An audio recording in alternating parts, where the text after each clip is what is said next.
Hello everybody. नमस्कार दोस्तों, प्रणाम, आदाब, सत श्री अकाल, अस्सलाम वालेकुम।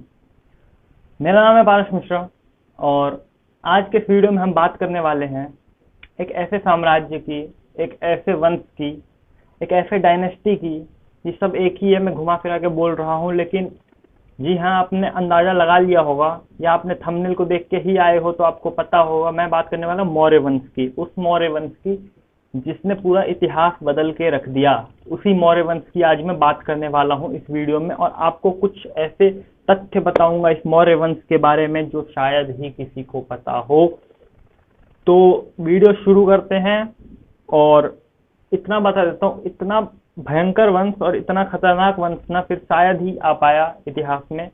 ये चंद्रगुप्त मौर्य के बाद शायद ही कोई इतना खतरनाक वंश और इतना बड़ा वंश आ पाया, वो भी हिंदू का। नहीं आया, ऐसा कोई वंश नहीं आया। इसके बाद एक ही बार अकबर का ऐसा साम्राज्य आता है। तो चलिए वीडियो स्टार्ट करते हैं।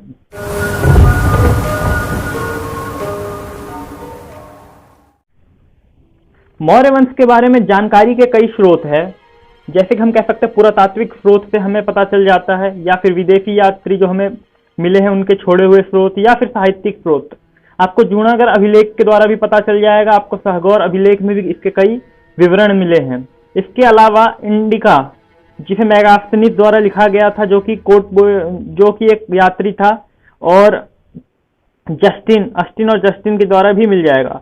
और साहित्यिक स्रोत की बात करें तो आपको इसमें अर्थशास्त्र, रजतरंगनी, मुद्रा राक्षस, जैन तथा बौद्ध ग्रंथ मिल जाएंगे।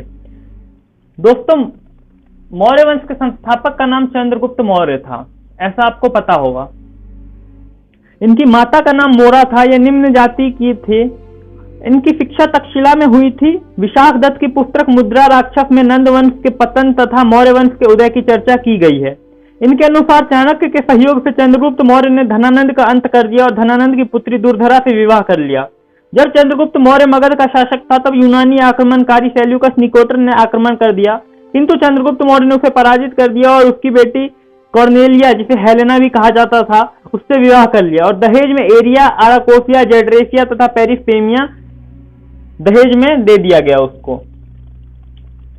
और आज इस एरिया, जेड्रेसिया, पेरिस्पेमिया पे आज दो देश खड़े हैं।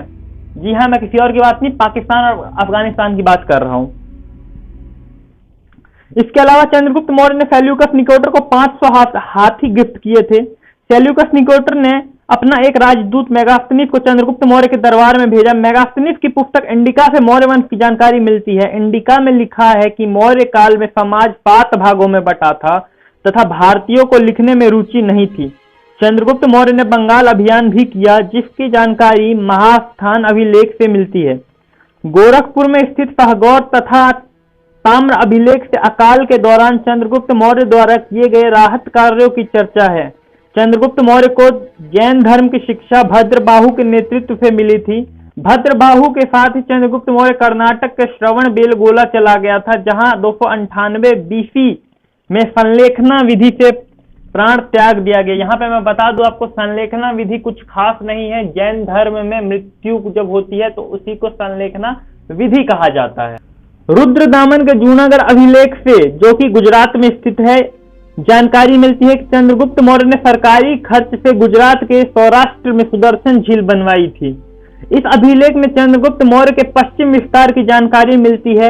और मौर्य वंश के बारे में सर्वाधिक जानकारी चाणक्य की पुस्तक अर्थशास्त्र से मिलती है, जो कि एक राजनीतिक पुस्तक है। राजा के राजत्व सिद्धांत की चर्चा है और कहा गया है कि एक मजबूत राजा को सप्तांग सिद्धांत यानी कि सप्तांग सिद्धांत का पालन करना होगा। ऐसे 7 सिद्धांत दिए थे चाणक्य ने, जो कि बेशक से आज हमारा भारत फॉलो कर रहा है या कहीं कहीं करना भूल भी गया है किसी किसी स्टेट में। तो आपको अगर मैं इन 7 के बारे में बताऊं ना, इस सप्तांग के बारे में, तो इसमें है एक राजा, जनपद, कोश। राजा यानी कि स्वामी, जनपद यानी कि क्षेत्र, कोश यानी कि धन, मित्र, मंत्री, मंत्री को हम अमात्य भी कहते हैं, दुर्ग, और दंड, दुर्ग माने किला और दंड मतलब न्याय। इन बातों पे जिस राजा का कमांड है वो राजा एक काफी अच्छा राजा है और हमें खुशी है कि हम उस देश में रहते हैं जहां पे इन सब में से किसी भी चीज की जरा सा भी अभाव नहीं है। दोस्तों, चाणक्य को विष्णुगुप्त या कौटिल्य भी कहते हैं। मैं आपको बता दूं कि चाणक्य की बेइज्जती धनानंद ने किया था, जो कि नंद वंश का था, आखिरी रूलर माना जाता है ये नंद वंश का। माना जाता है धनानंद के बारे में कि ये काफी ही अजीब किस्म का राजा था और हमेशा नशे में धुत रहता था और हमेशा ही नारियों को भोग विलास की चीज मानता था। आपको मैं ये भी बता दूं कि धनानंद जो था वो एक ठीक ठाक राजा था, क्योंकि जब वो राज कर रहा था ना, उसी वक्त आपका इसका हमला हो जाता है सिकंदर का, लेकिन वो बिहार में एंट्री नहीं ले पाता। ये था हमारा। इतना ही नहीं, बिंदुसार जो था वो चंद्रगुप्त का बेटा था। ये इतना बड़ा शासक नहीं हुआ, लेकिन वहीं पे अगर हम बात करें अशोक की, तो इसके बारे में अगर मैं यहाँ पे अभी बताने लग गया तो शायद ये वीडियो खत्म नहीं होगी मेरे दोस्तों। तो मैं अशोक के बारे में किसी और वीडियो में बात करूंगा काफी ही बेहतरीन ढंग से। जब तक के लिए जय हिंद, जय भारत। और यार वीडियो को शेयर कर दो, काफी इंफॉर्मेशन निकाल के वीडियो बनानी पड़ती है, तो एक लाइक तो बनता है, तो मेहनत लगती है, पसीने देख रहे हो आप मेरे, तो इसलिए कह रहा हूं। तो चलिए फिर एक नई वीडियो में मिलेंगे, जब तक के लिए जय हिंद, जय भारत।